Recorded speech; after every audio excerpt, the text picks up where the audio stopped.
हमने बनाई थी कल। ये है 112 विद JWT। तो इसको शुरू कर दिया था।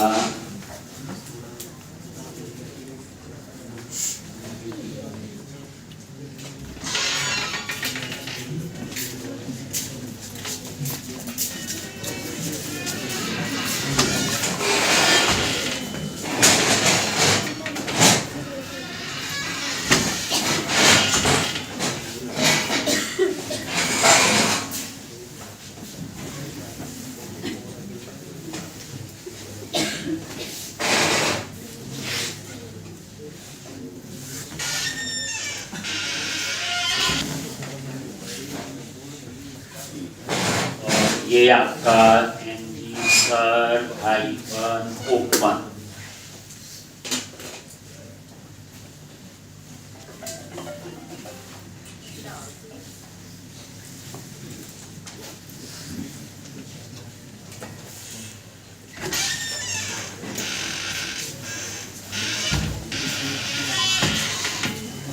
तो ये लॉगिन, तो ये तो हमने कल बनाया था। ऐसे ही अब हम बना लेंगे एम्प्लॉय का डिजाइन, जैसे हम पहले करते हैं पिछली एप्लीकेशन में किया हुआ।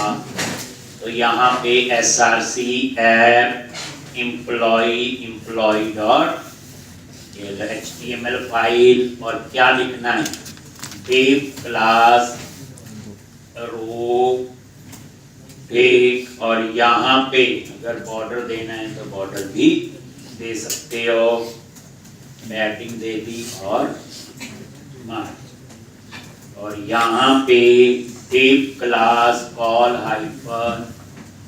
-9 और H2 हेडिंग, और क्या लिखते हैं, एम्प्लॉइज लिस्ट। और ये सारा काम आपको आता है टैक्स प्राइमरी। रेस्ट जो 3 कॉलम है, div क्लास कॉल -3। और यहाँ पे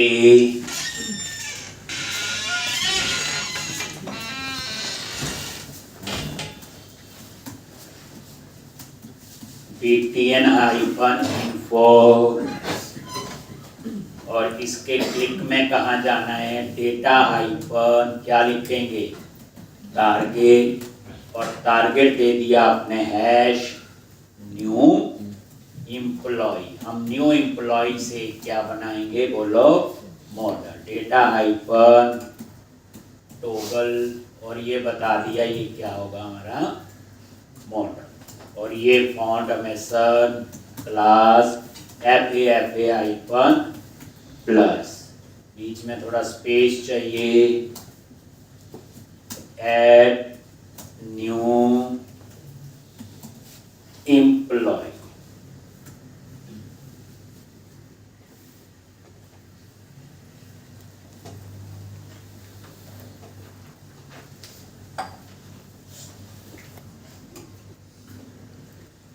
एम्प्लॉइज लिस्ट, और यहाँ डिटेल आनी चाहिए। ये div class row border padding दे दिया और मार्जिन। और यहाँ पे table class table hyphen border table hyphen stripe table hyphen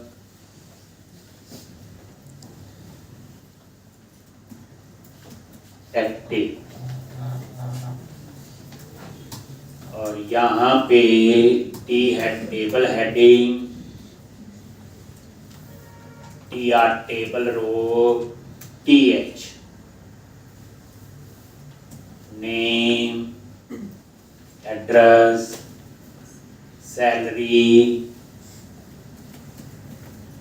name address salary और एक्शंस। और ये नजर मार लो ये ऐसे आ गया। तो कितना हमें ये बन गया सेम।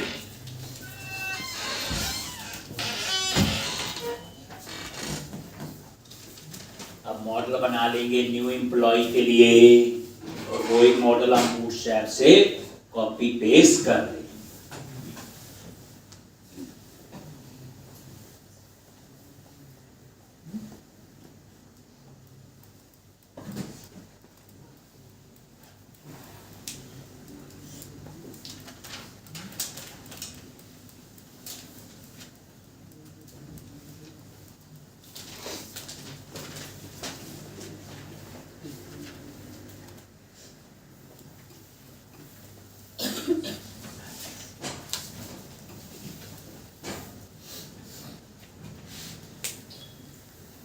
और यहाँ पे न्यू एम्प्लॉय,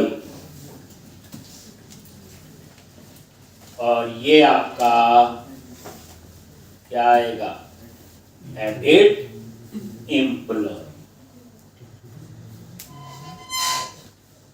और यहाँ पे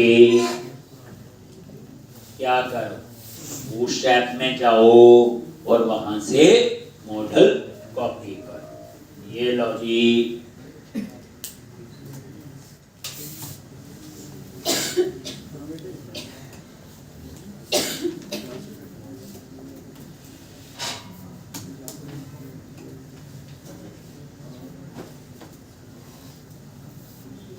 यही मॉडल किया था यूज। ये बूटस्ट्रैप मॉडल, और ये क्या कर लिया, कॉपी। ये देख लो, ये यहाँ मॉडल लिखा, मॉडल आ गया। और इसको कहाँ पेस्ट करो, न्यू एम्प्लॉय के नीचे। ये सेव करवा चुका हूँ।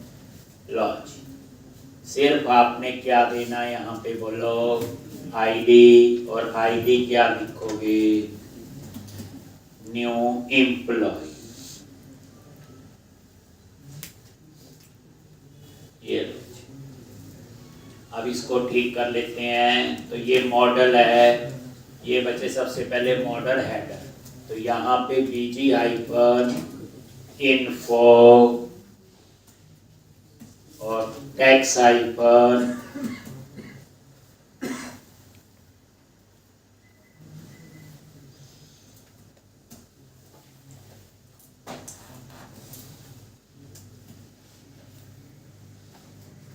New employ.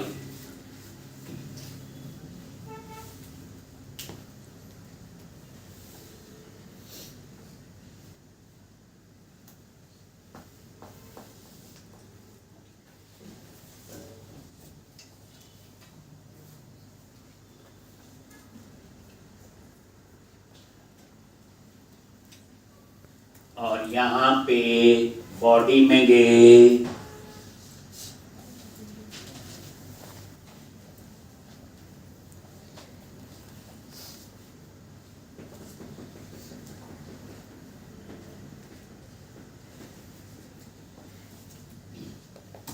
Div class,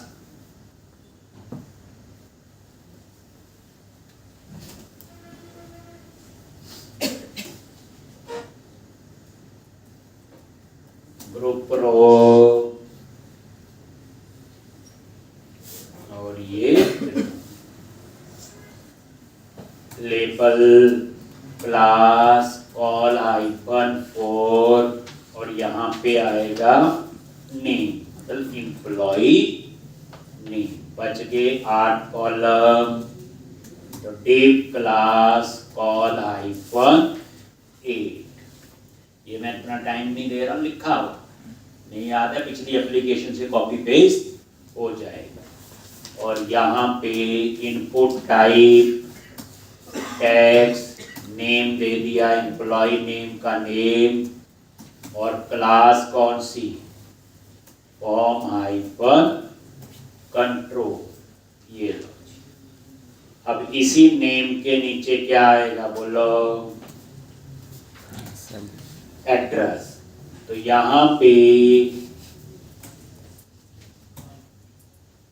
address और ये आपका एड्रेस,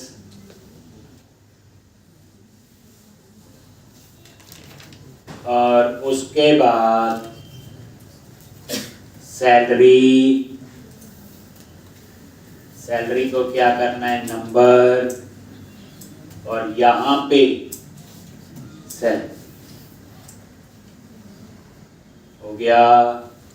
फुटर में गए, बस यहाँ पे लिख दो डेटा डिसमिस मॉडल, और ये देखो ये बन गया पूरा डिजाइन। बस ऐसी बात में एडिट का भी बना है। तो अभी मैंने फ्रंट एंड में इतना ही करना था। अब हम जाएंगे बैक एंड में।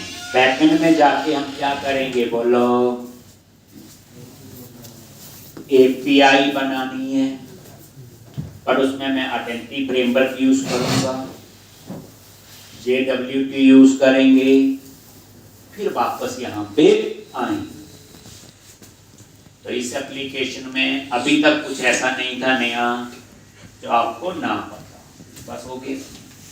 तो अब आप चलेंगे ASP.NET 4 में API बनाएंगे, जिसमें मैक्सिमम चीजें हमें पता है, लेकिन जो यहाँ भी लिखा ये भी सब पता है, मैंने पिछली एप्लीकेशन में ही आपको करवाया था। एक आप वहां से देख सकते हो, कोई इसमें अभी नया नहीं है। लॉगिन वाली स्क्रीन तो हमने कल बनाई, ये देखो एक। तो ये आपका बन गया न्यू एम्प्लॉय का मॉडल, एडिट का बाद। तो ये आपका तैयार हो गया इतना, ये लॉगिन वाला तैयार है। चलो, तो अब आप ध्यान से देखोगे,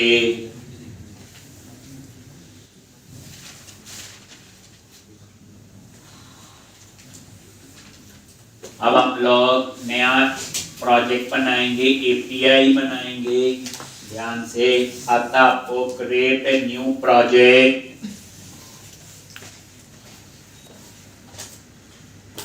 और ASP.NET 4 वेब API,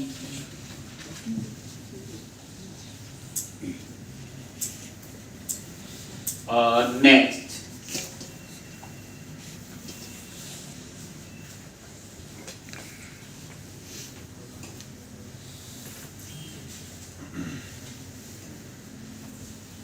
और यहाँ पे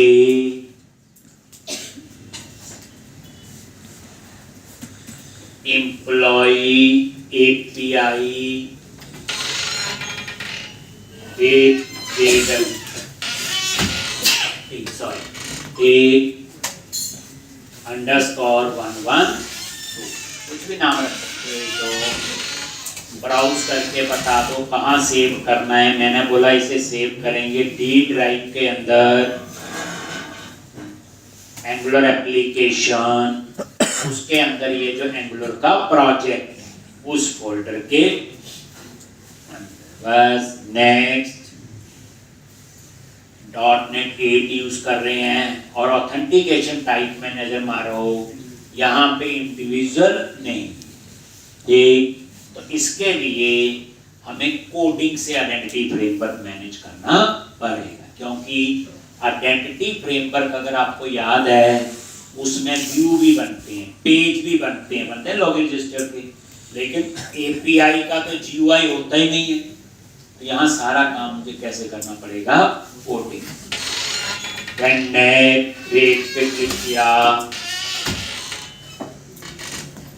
और ये प्रोजेक्ट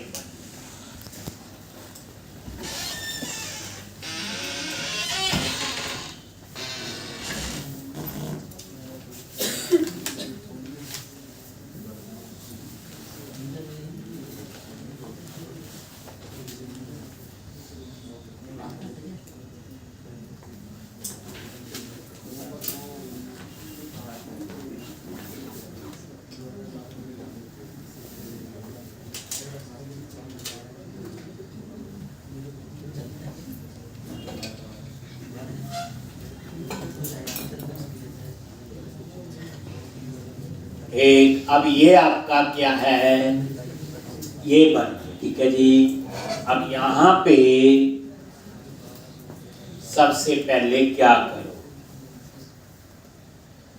तो एक तो हमने आइडेंटिटी नाम का एक फोल्डर बनाना है। ध्यान से पूरे स्टेप्स आपने फॉलो करने। कनेक्शन सिंक भी चाहिए होगा।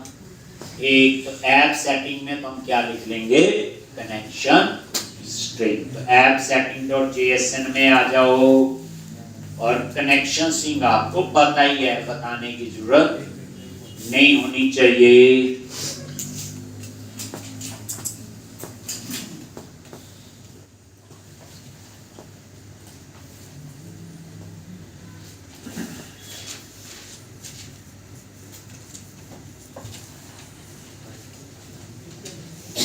किस किसने एपीआई पाइथन जावा और उसमें बनाई है,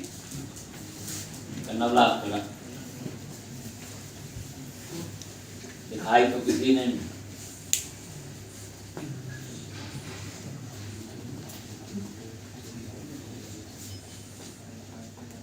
पता नहीं आप लोगों का टाइम नहीं होता।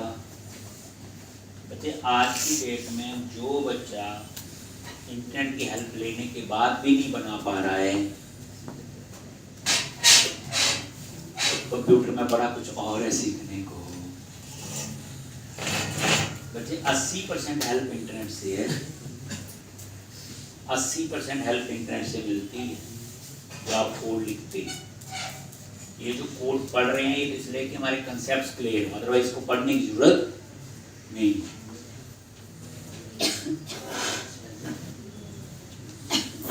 आप एक चैट जीपीटी पे हिट मारो, how to create API in Python, सारी बना के दे देगा। विद दिस मॉडल अपने आप बना के दे देगा, आपको समझ नहीं है।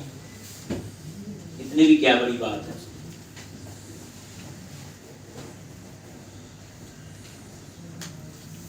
अब यहां पे कनेक्शन सिंक,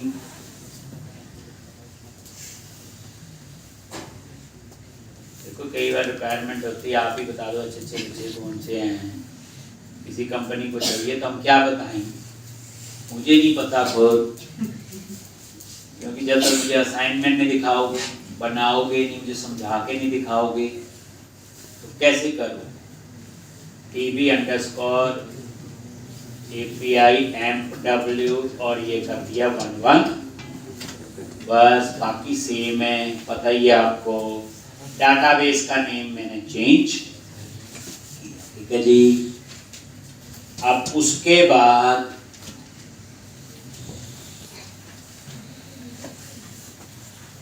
यहां पे जाओ,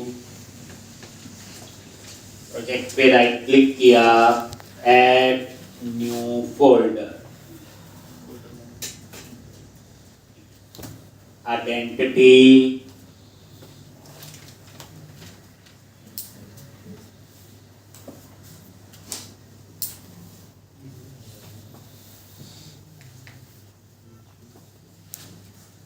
और यहां पे इसके अंदर अब हमने सारा जो स्टेप्स में फॉलो करूंगा बिल्कुल वैसे ही करना है। कौन कौन सी क्लासेस बनानी है और कैसे, ठीक। तो अब यहाँ पे सबसे पहले हम क्लास बनाएंगे एप्लीकेशन यूजर। तो आइडेंटिटी पे राइट क्लिक किया, ऐड क्लास। अब हम आइडेंटिटी फ्रेमवर्क खुद कोडिंग से मैनेज करेंगे। प्रोजेक्ट में तो होता ना कि एक बार इंडिविजुअल अकाउंट चूज किया, अपने आप टेबल बन गए थे साथ, पता ही आपको। इसमें ऐसा नहीं है। नहीं क्यों नहीं है? क्योंकि आइडेंटिटी फ्रेमवर्क में जीयूआई भी बनता है, पर हम तो एपीआई भी यूज कर रहे हैं, तो एपीआई का तो जीयूआई होता ही नहीं। और ये देखो एप्लीकेशन यूजर, और यहां पे इनहेरिट कर लो आइडेंटिटी यूजर। अब ये इसका, ये आइडेंटिटी यूजर जो है आइडेंटिटी फ्रेमवर्क की क्लास है। तो यहां पे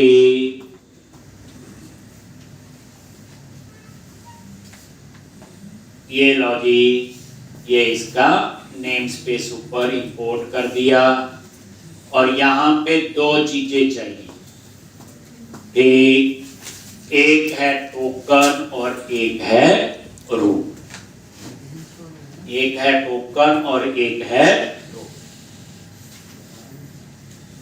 दोनों पता है। एक में JWT टोकन हो गया और एक में रो, और दोनों ही नोट में आते हैं। इसका मतलब ये टेबल का पार्ट नहीं है।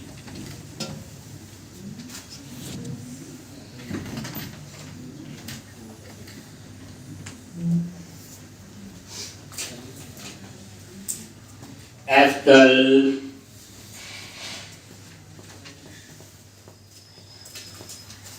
ये देखो आइडेंटिटी यूजर, और ये देखो एस्कल, ये देखो ये आपके ये सारे मेंबर उसके होंगे, आइडेंटिटी यूजर। ठीक है जी, तो ये बोलिए, बाकी इसमें दो मेंबर। तो ये क्या करता है याद करो, ये SPNet यूजर नाम का टेबल होता है, और उसके पर दो मेंबर जो मैंने बनाए ये टेबल का पार्ट नहीं होंगे, क्योंकि इस पे क्या लिखा, नॉट।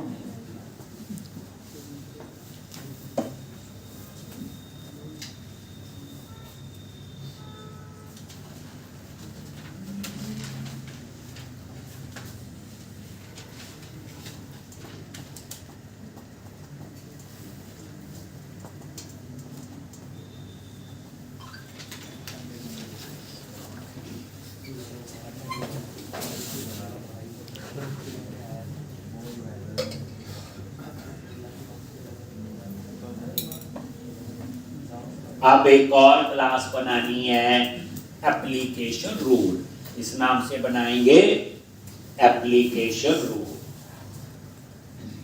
तो फिर हमने क्लास बनानी एप्लीकेशन रूल।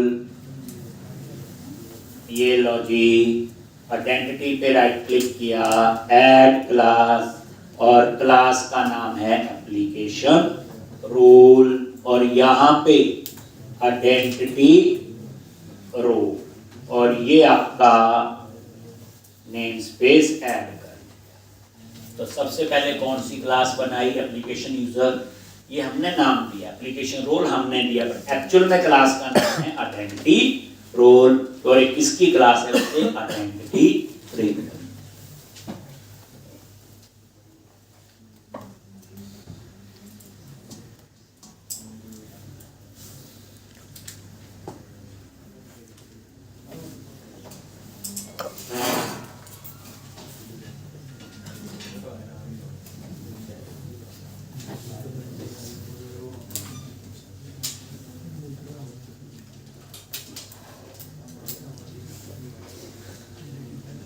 एक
एक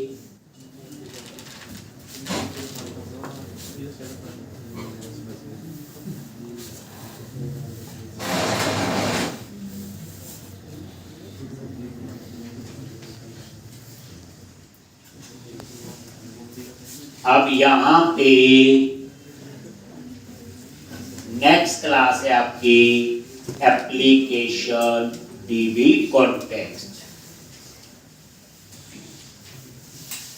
लो जी, आइडेंटिटी पे राइट क्लिक किया, ऐड क्लास, और एप्लीकेशन DB कॉन्टेक्स्ट।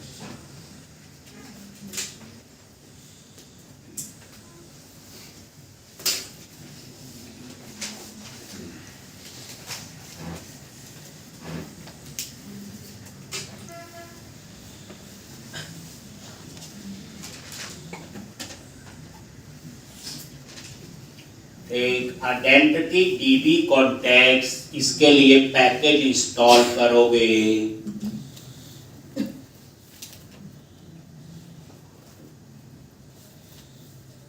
इंस्टॉल कौन सा पैकेज होगा अभी देख लोगे, यही है Microsoft.ASP.NET 4.Identity.NT फ्रेमवर्क कोर और वर्जन इसका 8.0.2।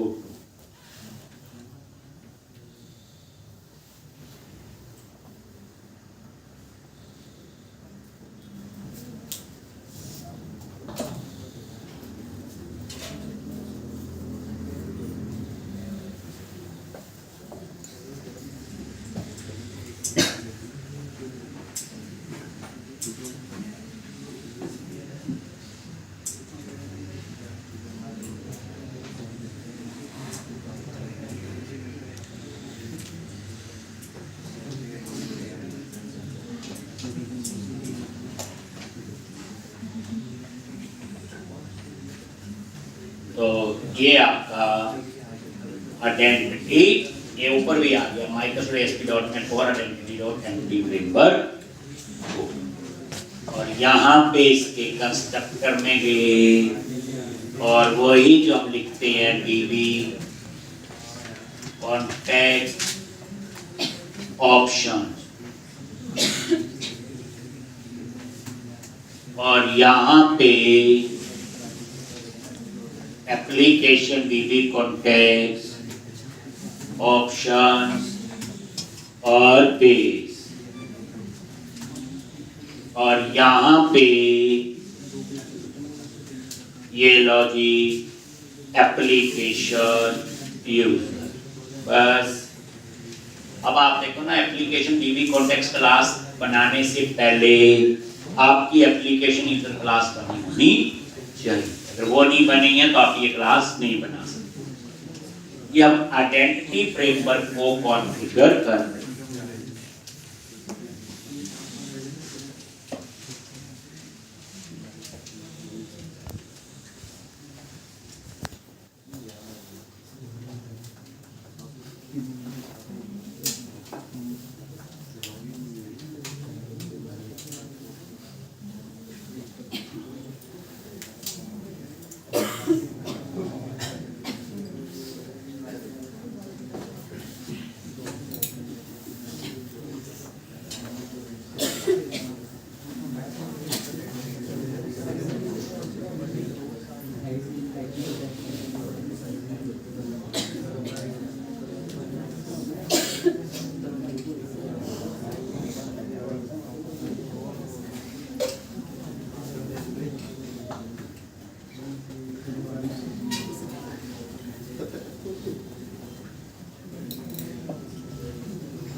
तो उसके बाद आप यहाँ पे आके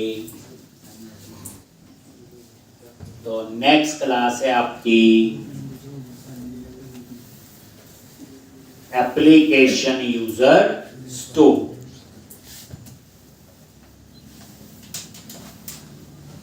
हम कुछ नहीं कर रहे, जो आइडेंटिटी फ्रेमवर्क की क्लासेस बनी हुई है पहले से उनको मैप कर रहे हैं बस। तो रैपर जिसे कहते हैं, ऐड क्लास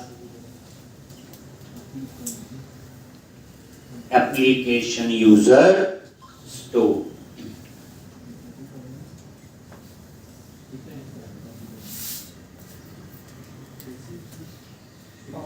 और यहां पे ये देखो एप्लीकेशन यूजर स्टोर, और ये यूजर स्टोर क्लास को इनहेरिट कर लिया। तो एप्लीकेशन यूजर क्लास पहले बनी होनी चाहिए, और ये इसके कंस्ट्रक्टर में आपने लिखा। अब तो सबसे पहले बनाई एप्लीकेशन यूजर, फिर बनाई एप्लीकेशन रोल, फिर बनाई एप्लीकेशन डीबी कॉन्टेक्स्ट, और फिर हम बनाई एप्लीकेशन यूजर स्टोर। अंडरस्टूड? अब एक और बनेगी application role store.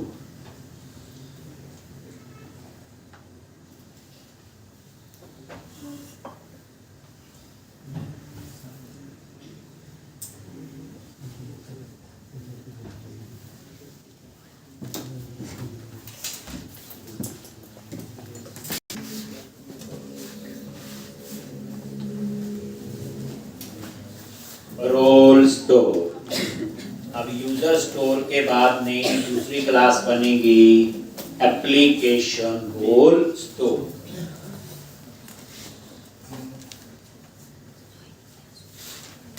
Add class application role store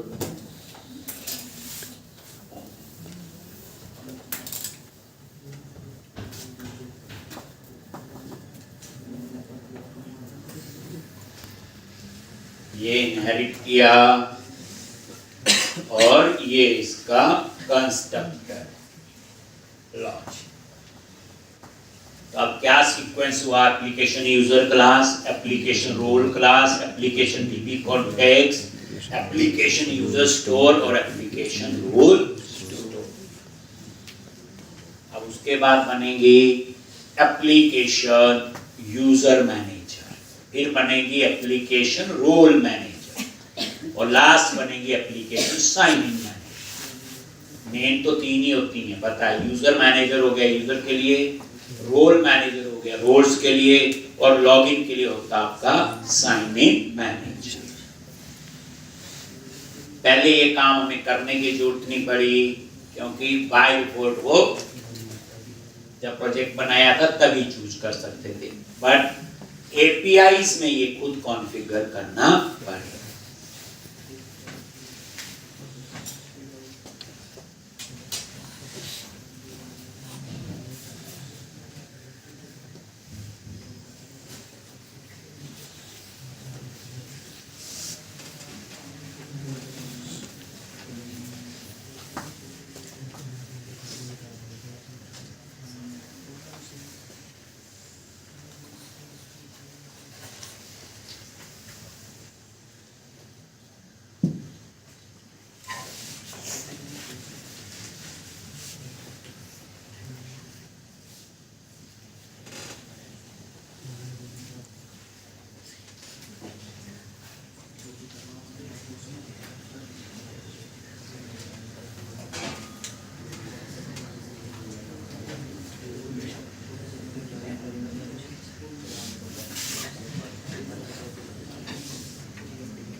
एक अब हम बनाएंगे एप्लीकेशन यूजर मैनेजर क्लास। कौन सी क्लास होगी?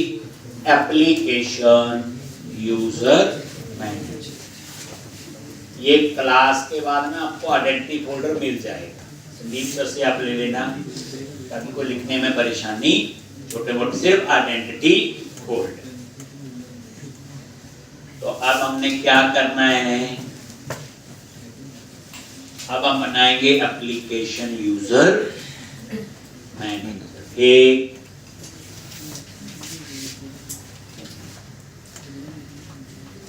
आपसे बच्चे असाइनमेंट होती नहीं या करते नहीं?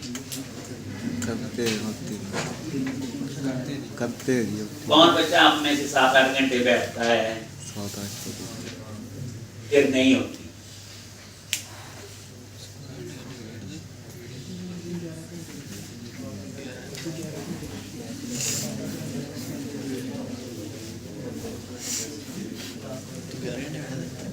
तो यहाँ पे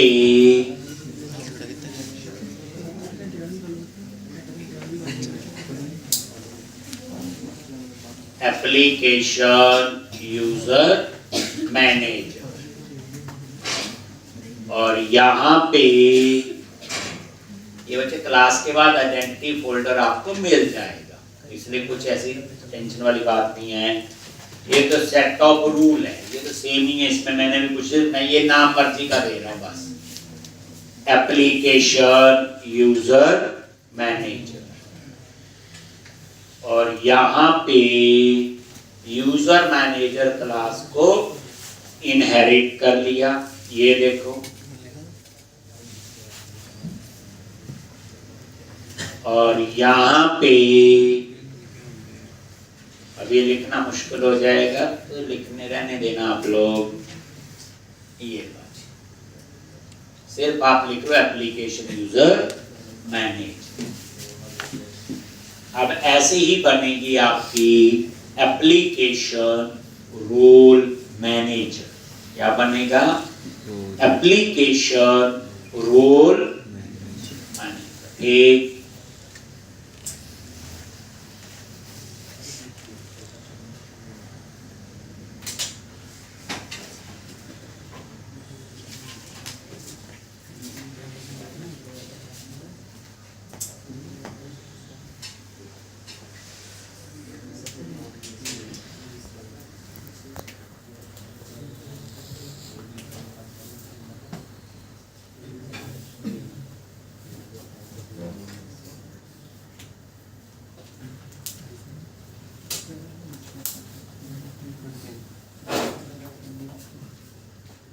और यहाँ पे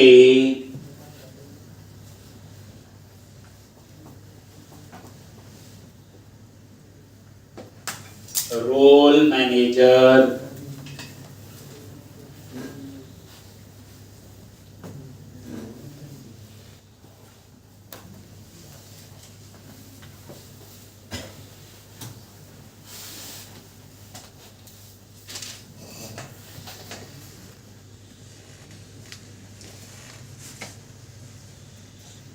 और ये रोल मैनेजर।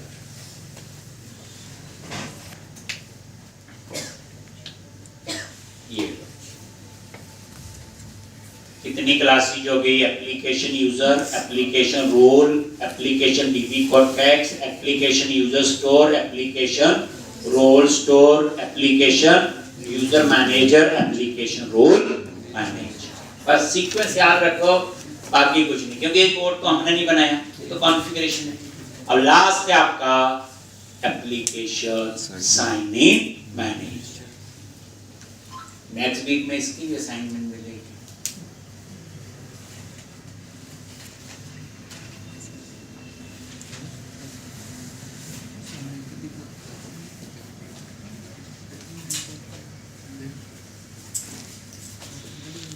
एक साइन इन मैनेजर। तो अब हम बनाएंगे, मिल जाएगा बच्चे, सारा लिखने की जरूरत नहीं, बस क्लास का सीक्वेंस लिख लो कौन सी कब है।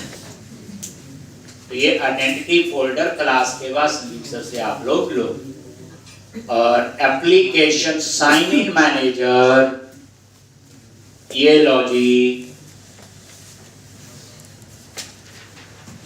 आइडेंटिटी ऐड क्लास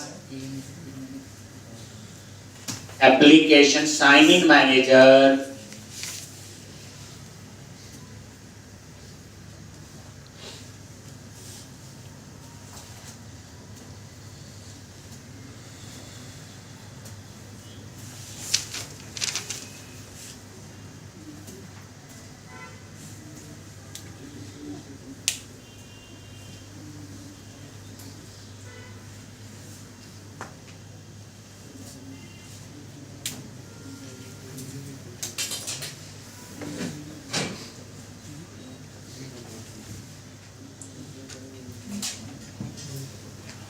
एक एप्लीकेशन साइन इन मैनेजर।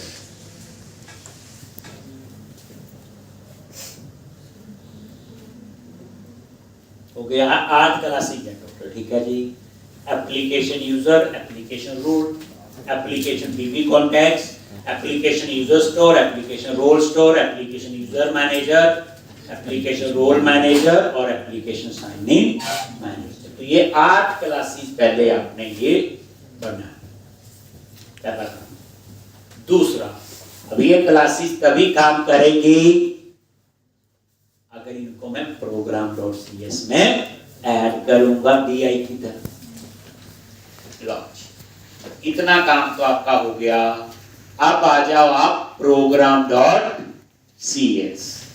और यहां पे इसके ऊपर आप wrap जहां लिखा, ये स्टैंडर्ड कोड है बच्चे, इसमें कोई वो नहीं।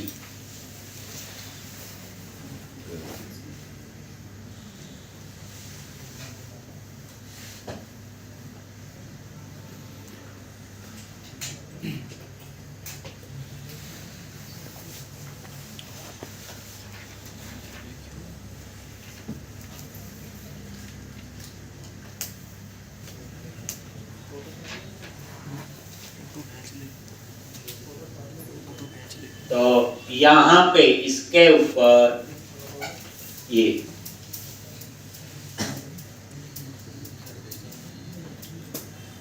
देख लो, लिखने की जरूरत नहीं, बस ये वाला कमेंट बना देना, आई यूजर सर्विस, ये बाद में इनेबल करें। बस ये लिखा हुआ ऐड ट्रांजिएंट, ये वही है जैसे आई रोल मैनेजर जैसे होता है ना, वो DI की तरह।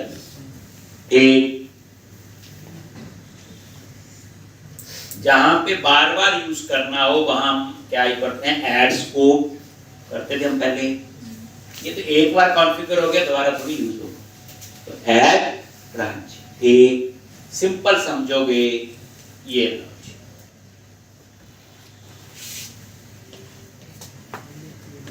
तो ये भी आपको पूरा लिखने की कोशिश नहीं, मतलब कहने का ये क्लास के बाद आपने ले, ठीक है जी।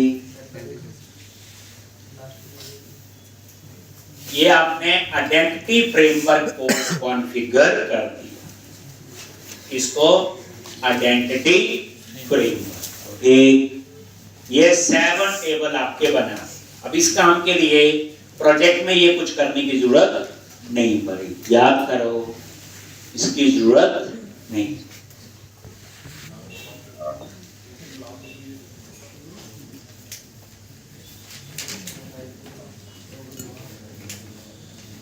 एक अब यहां पे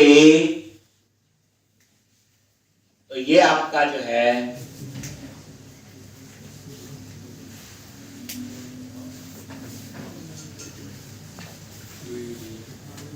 builder services dot add scope और ये ऐड रन हो गया इतना बस।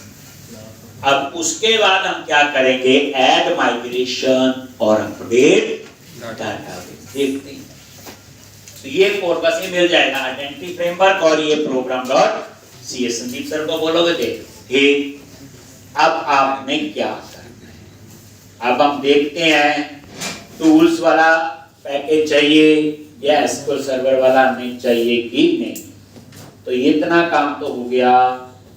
अब क्या करो, टूल्स, नगर, पैकेज मैनेजर, कंसोल एक, और यहां पे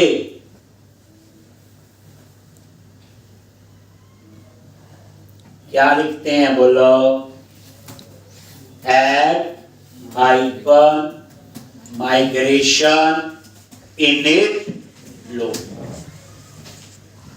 लॉजिक। तो इसने हमें एरर दे,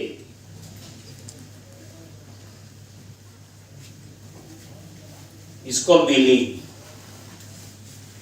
तो आपको इसके लिए पैकेज याद करो, नगद मैनेज, कौन कौन से पैकेज होते थे याद करो। ब्राउज पे गए, एंटिटी फ्रेमवर्क सर्च करते थे, ठीक, और यहां पे एक ले लो एंटिटी फ्रेमवर्क ओ, याद आ गया, वर्जन 8.0.22 इंस्टॉल कर लिया ISM।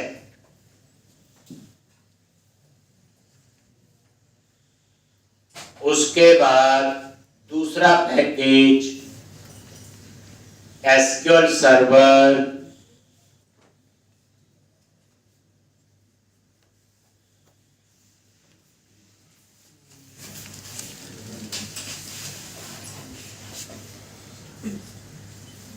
एक, और यहां पे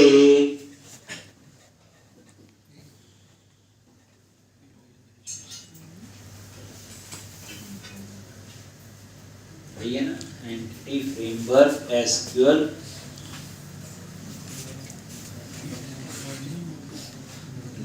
मेरे के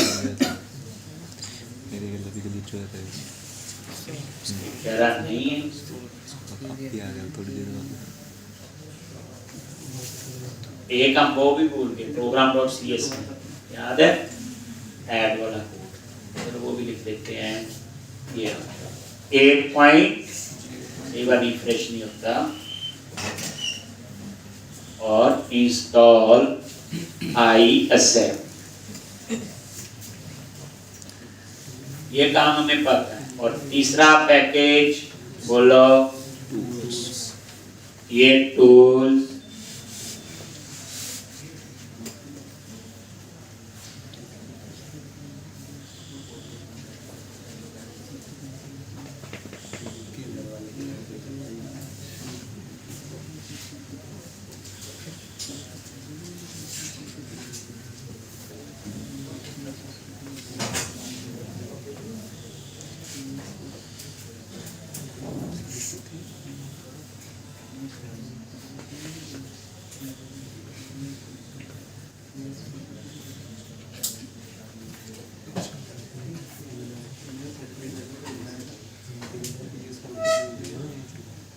तो इंस्टॉल ISM। ठीक, अब यहां तक तो आपका ये हो गया। अब आ जाओ आप program.cs में, और यहां पे कहां पे, यहां पे जो कनेक्शन सिंक को एक्सेस करते, यहाँ पे छोटा सा चेंज है जो मेरे को लगता है पहले नहीं था। ये लिख लोगे, बाकी तो वही है। बिल्ड और कंपेयर कनेक्शन सिंक आ गया, ये सारा यूज एसक्यूएल सर्वर। इसमें एक माइग्रेशन असेंबली दी है, और यहाँ पे आपका प्रोजेक्ट का नेम आएगा, बस जो पहले हम लोग नहीं। तो कैसे करोगे, तो यहां पे जो प्रोजेक्ट का नाम है ये आएगा, लॉजिक,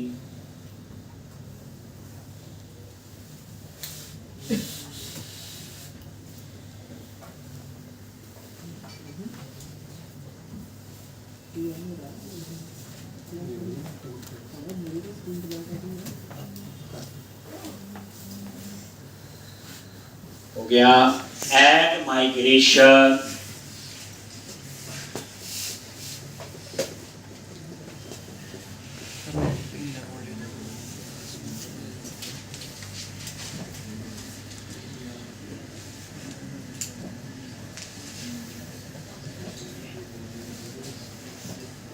बस उसके बाद add migration update database 7 table आपके बनने चाहिए, बस इसमें ये है।